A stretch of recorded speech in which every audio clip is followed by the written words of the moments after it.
Hey everybody, welcome to the StabCast. Hooty-hoo, everybody. I'm Dizzle, And I am Mindy. and we're here for another spooky Sunday. We're thick in the horror spooky season. Mindy, how do you feel? I am amazing. Okay. It is, September 20th? I'm Yes. a little upset or 22nd, because I let myself flounder a little bit. Yeah. But you know me. As soon as September comes, I have to watch a horror movie every freaking night. You need all that shit. Yeah. It's just the way it goes. Mm-hmm. One to three every single day. And I am up to 18 horror movies that I have seen so far. Oh my god. Yeah. I don't know if that's lacking. I mean, I'm 4 days late. I should have 4 more movies. I think you're doing all right. Yeah, I'm a little whack job. Sorry, guys. But we're here to talk about Ready or Not, a radio silence picture. Their first picture, by the way. Yes. I think this sets the tone for a lot of the stuff that they do in the future. And starring Samara Weaving. Do you want to get right into it? Is there big news that we have? We don't really have that much big news, but I did want to tell you all that November 4th, yes, everyone's very excited because in Springfield, Minnesota, they're having a special treat of Nightmare on Elm Street being screening, and Robert Englund will be there. Yeah. I am very sorry. Everything's sold out. I already looked. Yes. It's sold out in a matter of seconds. As soon as he said he was going to come, it's sold out. Yes. So I apologize because I wanted to see if there was any way we could get me and him there, but it's not going to happen. No.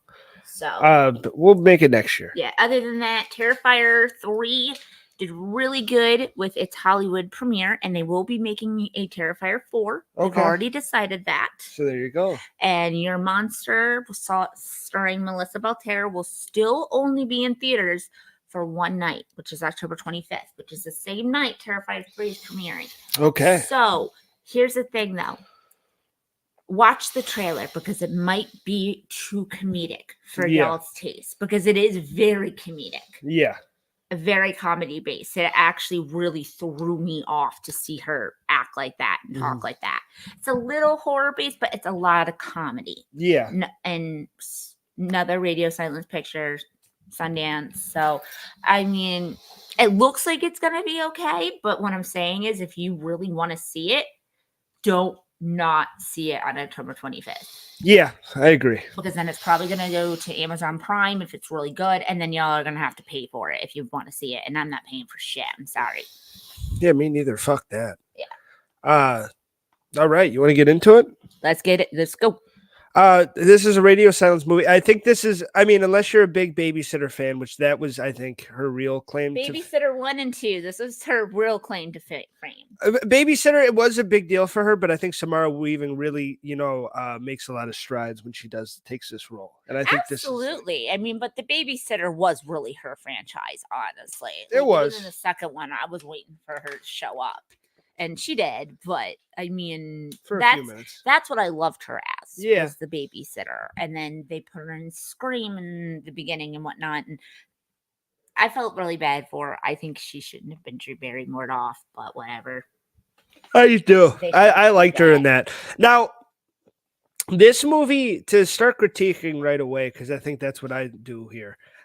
You critique, I look shit up. So I think that this movie really, as a radio silence movie and as their first big one, I think this kind of sets the stage for a lot of what they're going to do in the future, and it sets the tone. And a lot of that, not to say that they do all the same shit, because I don't want to say that, but they do have the same vibe throughout a lot of their stuff. Yeah, their writing, unfortunately, is very similar to their other pieces, and I think that's mostly because of the fact that you have the same 3 people working on projects together, and unfortunately, that's going to lead to a little bit of repetition.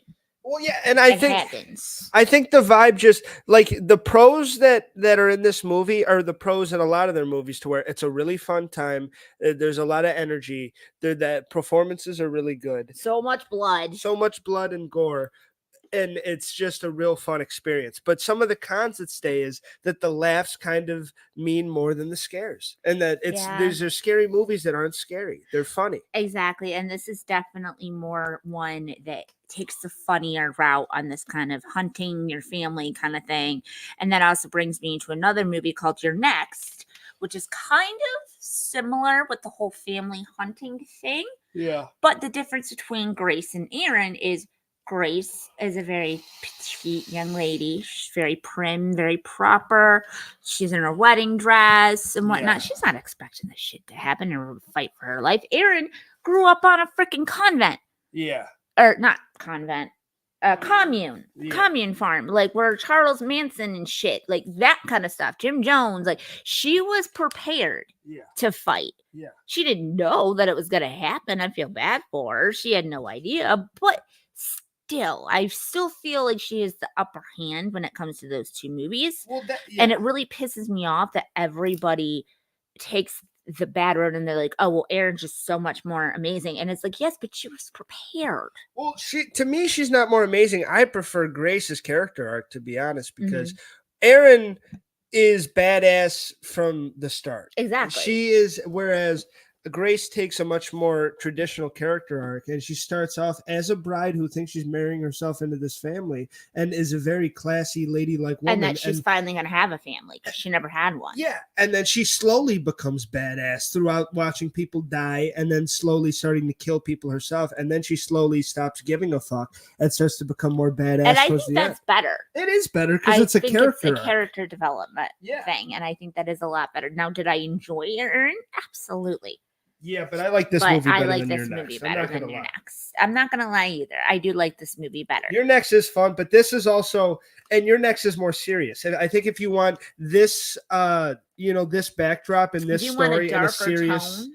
Yeah, in a serious theme and a more of like straight what this is what it is, and you're going to get more scares like a out darker of it. Tone. Yes. Yeah. And this is more fun, and this is more laughs and the family being idiots and not knowing what they're doing, and like the Emilys and like Emily, oh my god, steals the fucking Emily show, reminds me so much of my clumsy ass self. She really does. You and a couple people. She really does. She's just going around with her little pea shooter and shit and shooting people. It's I suck. Yeah. It's like, no, you don't suck, honey. Here, have an arrow. And then she shoots somebody again. She is the best performance in this movie. Her and Daniel, I really like. I love Adam Brody. I'm sorry. I never would have thought that the guy from the OC and Jennifer's Body would be one of my favorite characters in this movie. Well, he's great because he's the conflicted, and him at the beginning with Alex and him. Well, he's good at being a bad guy. Yeah, but he's not really a bad guy, and that's why he's good in this movie. No, he says he's a bad guy. He keeps that motif throughout the entire thing. And when she says, I knew you would help me, he said, I didn't, but somebody has to stop the shit. I thought it was going to be Alex. Yeah, but if there's anybody that you can say is heroic in the family and does not deserve to die, it's Daniel. Oh, Daniel didn't deserve to die at all. And I'm not just saying that because we have the same name. Especially by the hands of his wife. Like, that is fucked up. Which, by the way, was it Chastity or Charity? Yeah, it was Charity. Sorry, Charity. Which I love her character, too, because you have so many people in this family and you have so many characters to get to, and they're all so drawn out well, and they all have motives, and they all have backstories. And they're so emotional, too, a lot of them are. And she's just cold-hearted bitch. Well, yeah, but her storyline is almost the best because you got, like, Emily, all she is she's the spoiled sister that's on coke. But Charity, her whole thing is she came from nothing. Yeah. This is her fucking meal ticket, and you motherfuckers aren't going to take it from her. Exactly. And if we got to kill this bitch to keep my fucking food on the table and keep me living this luxurious lifestyle, then that's what we're going to have to do. Yeah. And I think she was the most honest character of the film, and I really enjoyed that of her because there are people like that. Like, I did this. I took the risk. I knew that I would have died through the thing, and I didn't. So now this is what we have to do. We're going to fucking do it. Exactly. And I don't think Daniel was expecting that heartlessness from her. But I do like the conversation that the two of them have together when he lets her go out of the study. Yes. And then he yells like 20 seconds later. And she's like, what, you let her go? And he's like, I guess I did. Yeah. And she's like, do you even care? And he's like, I guess I don't. And she's like, are you? And he's like, you know what? It's really shocking to me.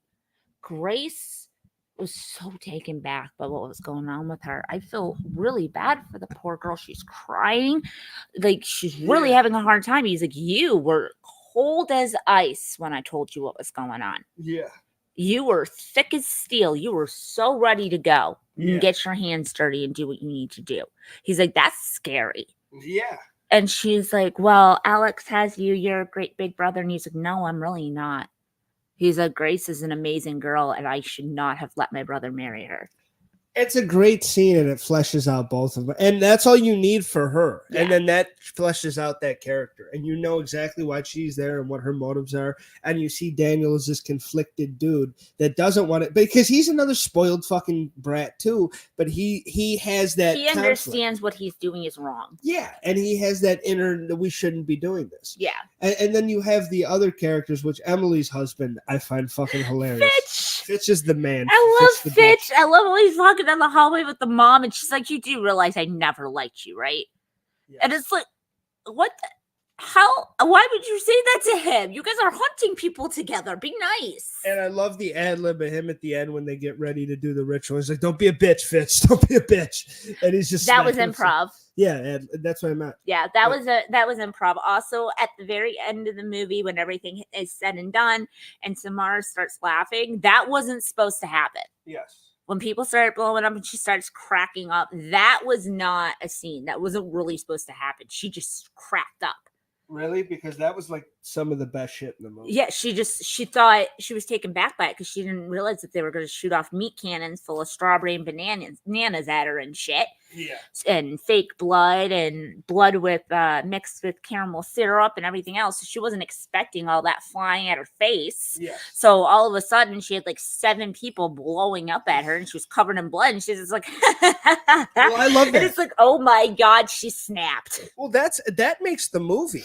Because that's like the best way to end it, because you have, and you talk about Erin and you compare those characters, but that's what really puts the stamp on her character arc, because she's had such a fucked up night and she's seen so much brutal shit that all these people that were trying to kill her, by the way, start exploding in her face, that she's just like, I won, and she's just laughing her ass off, and she starts snorting, and she snorts when the father dies, and she's like, it works so much. And then her smoking a cigarette at the end on the steps. But not even that though. Right before it happens, Alex goes, I guess they spared me because I decided to take the good way out, right, sweetheart?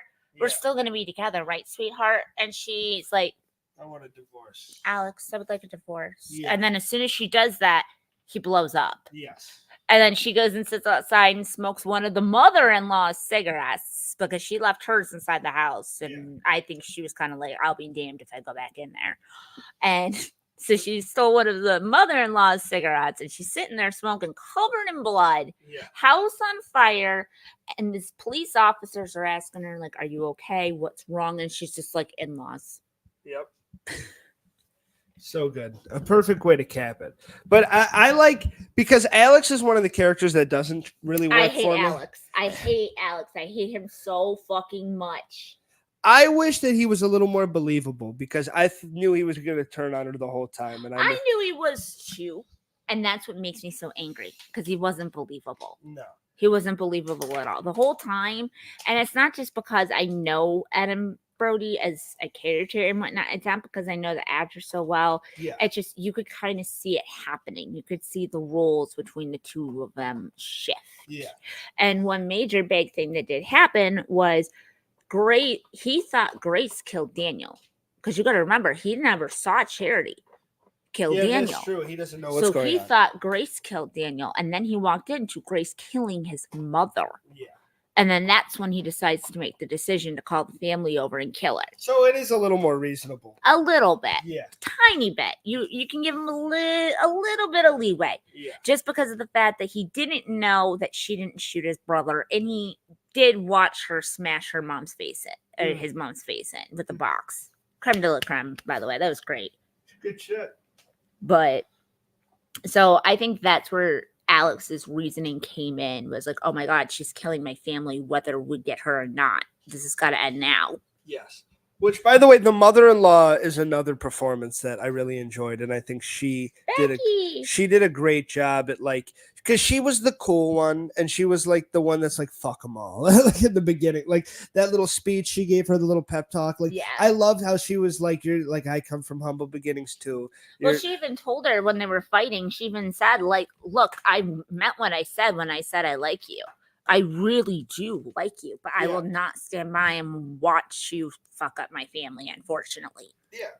And then that's when they finally started fighting. But at first, she had an ally basically in all of them, except for the dad didn't like her and Aunt Helene. Oh, Aunt Helena was the fucking shit. Aunt Helena is the shit. They're starting to make out and shit and get ready for their wedding, and she's sitting in the corner of a room, and they didn't even know she was there. But by the way, it's noted. I mean, you have to know if you watch the movie, pretty much. But it is easy to miss. But she's the woman at the beginning of the movie. So you see how she got so cold. Who loses her husband? Because she watched her husband get fucking shot with a crossbow. Yeah.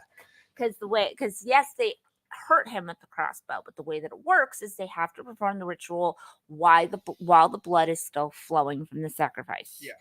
And technically, with the sacrifice, all of the people have to be there. That's why they go to get the kids and stuff at the end.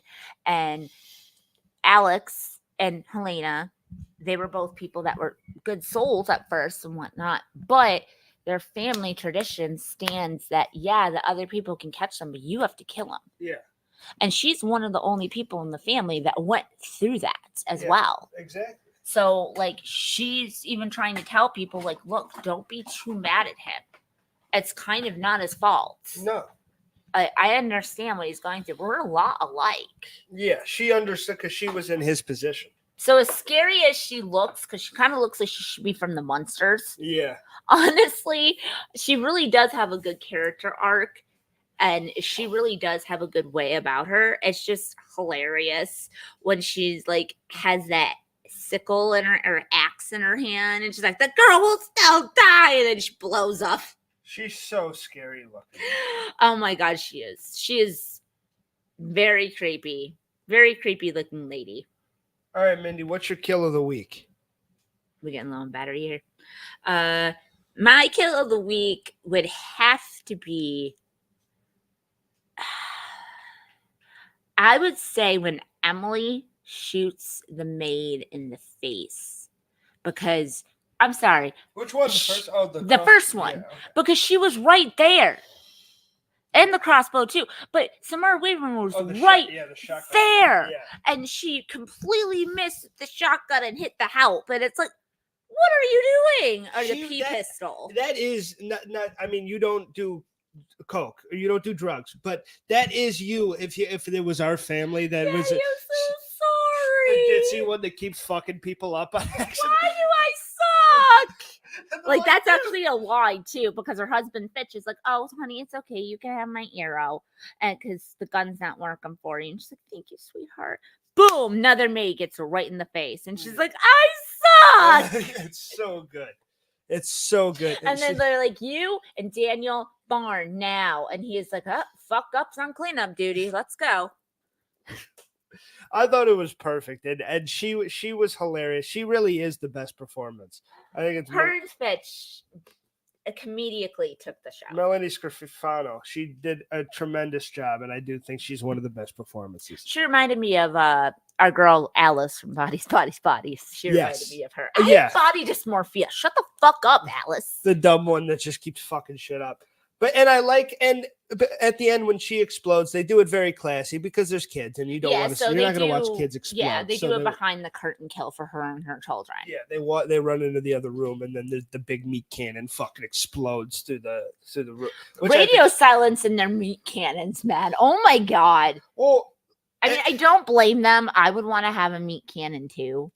And with the release of the latest Beetlejuice movie, the talks of practical effects versus CGI have been very prevalent nowadays, and the people that have gone and seen that movie have been like, it's great, but we missed the fucking practical effects. Everything's so CGI, it's so fake looking.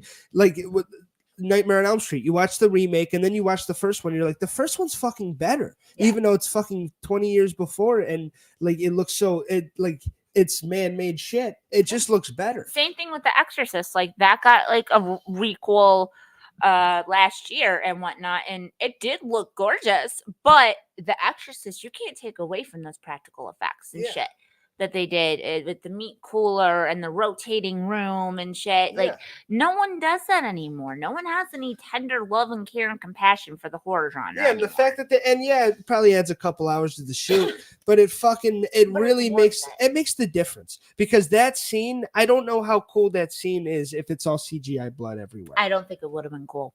Now, I will say, watching this again made me realize how much I didn't like Abigail.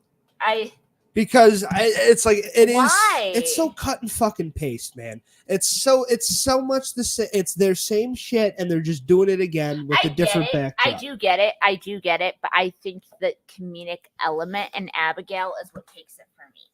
There's just something about that big old Asian man Peter running his ass down the hallway, going, "Vampire on my ass." I agree, but it's I'm sorry, but I have to differ. Okay, and that's why we're both here, because we have different opinions. Exactly. But I just, it's done so well here, and the comedic shit and the blood and all the gore, and it's all spaced out so great. You go and you watch that movie right after, and you're like, this is the same thing, but not as good. Yeah. And that's how I feel when I like, if I go back to Abigail, I'll be like, I just want to watch Ready or Not. And the way that scene of them all exploding, that's my kill of the week, is them all exploding. Okay. Because it is the best scene in the movie, and it really sets the tone. And we talked about the original script beforehand, and the fact that she was supposed to die. Yeah, she was supposed to die, guys. And these guys fucking wrote an extra 12 pages to make sure that she didn't. Yeah. And thank God they did, because it makes the fucking movie, and it puts the cap on it. And maybe it's not as scary, maybe her dying, but I don't know how that would have worked. I think you need her to walk out. If she would have died, it would have been a completely different movie. It would have been way darker, and it would have been way sicker, and they just didn't see that. I love that she wins by count out, that she fucking hits to the sun and they all explode. It's perfect, and it's such a fun scene. She just lets go and laughs, and then you find out it's improv, that she's not really supposed to be doing that. It's like, I would probably do it too. Yes. And in this, yes, you do take away the scare factor, because this family is stupid, and they're complete, and they are not threatening whatsoever. And guys, when we say stupid, we mean like they're carrying the help out of the one door, and Adam Brody all of a sudden goes, "Guys, I think I found her," and she's right there. Yeah. And Emily starts shooting at her again, and she cannot get her at all whatsoever. She gets the walls, the windows, a glass pane, and her father's like, "Emily, aim for the center of gravity." She's a terrible shot. Stevens is the butler was the only one that actually had a fucking wherewithal. But that motherfucker, Beethoven, got the best of him. He was so obsessed with Stravinsky. I loved it. Yeah, I mean, his classical music. And then she hit him with a stomp out performance, and he got fucked. And the way that car crashed, there's so many lovely scenes in this movie. I also love the fact when she goes to find help and they won't help her. She's like, "Fuck you fucking asshole, fuck!" And it's like, oh, that's so real. That is really real. I could see somebody doing that if someone left me on the side of the road. I could see myself throwing a fit like that. And the fun thing about this movie is, by the way, spoiler-wise and story-wise, it's all, you watch the trailer and you know what this thing's going to be. There's not a lot of twists and turns to it. You know what it is pretty much from the get-go. The only deceiving thing about the trailer and about the movie poster is the fact that Grace is wearing that gun. Yeah. And that ring of ammo, which actually, I don't know why they did that, because the ring of ammo and the ring of ammo and the shotgun that she used. Thank you very much, guys. Hell yeah. The thing that. Okay. But sorry guys, I got gifted on TikTok for a second and I lost my train of thought. With her on the poster. Oh yes. The gun didn't work. Yes. So the gun was just there for decoration purposes. So number one, why put it in the middle of the living room to get her damn hopes up? Yes. And number two, why film her with it? Yeah. She didn't use it. Yes. But it's a cool shot. It's I don't blame them. It's a really cool fucking shot, but it would just been so much better if she would have run rainbow on their asses. Yeah. But like I said, I like that we sacrificed her just being a badass for that character arc. I like the way Grace developed, and I like the way Samara Weaving played that character, and I wouldn't trade anything for anything else. Yeah. That is a 10 I out of couldn't 10 see another person playing that role. Even like Anna Taylor-Joy, I couldn't see her taking that. She could do it, but I don't want her to do it. I don't think like she'd the be way as good. No, I like the way Samara Weaving does it, and I think it's perfect. And by the way, for an Australian, she's got a hell of an English accent. Oh my God. All these an movies, Australian. she sounds just like she was born next to Except us. Scream 6. They did let her have an accent in Scream 6. But every other movie that's been a full-length movie for her, she's kept that American accent. That's impressive. It is impressive. So there are a lot of things about this movie. And the fun thing about this is that you can listen to this whole review. We can spoil the shit out of it, tell you exactly what happened, and you can still go and watch this movie and have a lot of fun with it, because we're gonna miss a few one-liners there's so many that we can only hit so many. I can only have so much. I will tell you guys though, if you have a very good singing memory like I do, you're gonna hate the hide and seek song. Yeah, because that's all I've been hearing all week. It's time to play a game, boys and girls. Yeah. And then this is like run, run, run. It's like so fucking like catchy and shit. Catchy. Like it's like, why do you have to be so catchy? No. Yes. 100%. But I would definitely rate this a 8.5. Okay. Shotguns out of 10. I would say this is Radio Silence's best work. My final thoughts on this were I think that this is an excellent. This is if you want to check out Radio Silence, this is the 100% definitive thing that you need to watch. Exactly. Not the screams that they came up with, not Abigail. This one. It's definitely going to be the creme de la creme. This is the movie to check out. It has all the balance of fun, and maybe it's too balanced for fun. Maybe it's not scary enough, but I didn't walk into this wanting to get scared, so I'm okay with it. As far as a horror movie, it rates low. But as far as a flick, like a fun October type, let's get with some friends, have some beers, and watch something, I'm giving it an 8.7 because I think it's a tremendous feat of what they can do. Only 8.2 difference.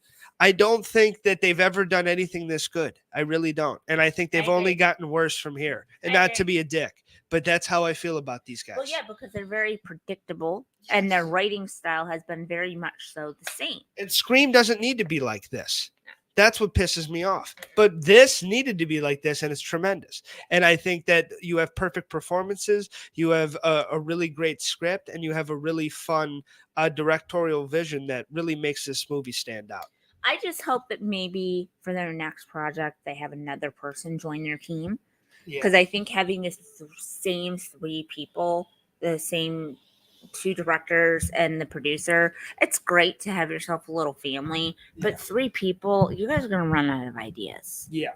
We need something a little different, but that's not what this is about. That's a little extra caveat. Yeah. But for this film, it is everything that they do perfectly. And I think that's why I'm so high on this movie, and I can go back and watch it a couple more times. This can be in the Halloween yearly rotation, and I wouldn't get sick of it. This is a fun movie to go back and watch, and I recommend it to everybody. Yep, and just so everyone does remember, it is for free on Tubi. You don't have to pay for it. You just got to sit through a couple commercials. Yeah. It's even better than YouTube, honestly. Yeah. It's a very good place to find horror movies. Oh, yeah, the ads on Tubi aren't bad at all. They're not bad at all. And I was very happy that Ready or Not got put on that platform. Yes. Very, very, very happy about that. But what would you like to do next week? Because it's your turn. I want to punish us a little bit. Let's watch Scream 3. I got to find what that's on. You have it. Oh, well, I have it. So there you go. No, but for you. I have it. Oh, okay. Well, then there you go. We both have collections. Okay. Well, then, okay. So Scream 3, I want to watch a shitty movie and talk about it. We both have like box collections. It's been a long time, and we love talking about Scream. We always talk about the good ones, so we're going to talk about a shitty one. And here he is. And there's little Ghostface there. Ghostface. You have anything else for the good people, man? No, I think we had a really good time tonight. Thank you all for joining us on YouTube, and thank you all for joining us on TikTok.